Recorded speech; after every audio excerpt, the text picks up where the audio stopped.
Super! செம்மையா இருக்குங்க. பிரச்சனை வந்துட்டு கேட்குறாரு சேதுபதி. ஆ இங்க பாருங்க, என்னென்ன பேச்சு பேசியிருக்கீங்க. கதவு திறந்து விட சொல்றேன், பிக் பாஸ் கிட்ட பேசுறேன், நீங்க வெளிய போய் கூட்டிட்டு வாங்க.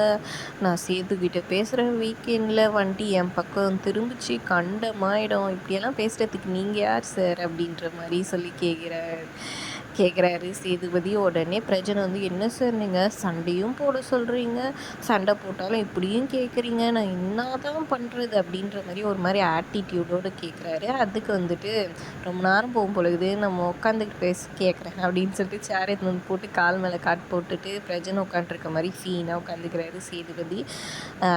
இங்கே பாருங்க, உங்களை சண்டை போட வேணான்னு சொல்லலை, சண்டை போடுங்க, அதுக்குன்னு ஒரு வரமுறையும் வார்த்தைகளும் இருக்குது. ஆனால் அதெல்லாம் எல்லையை தாண்டி போயிட்டுருக்கீங்கன்னு சொல்ல, நான் இப்படி தான் சார் அப்படின்ட்டு ஒரு மாதிரி ஆட்டிடியூடாக ப்ரெசென்ட் பண்ணுறாரு. இவர் பண்ணுறதெல்லாம் பார்த்தா காண்டாகுதுடா, முதல்ல ரெட் கார்டை குத்து வெளியே அனுப்புங்கடா.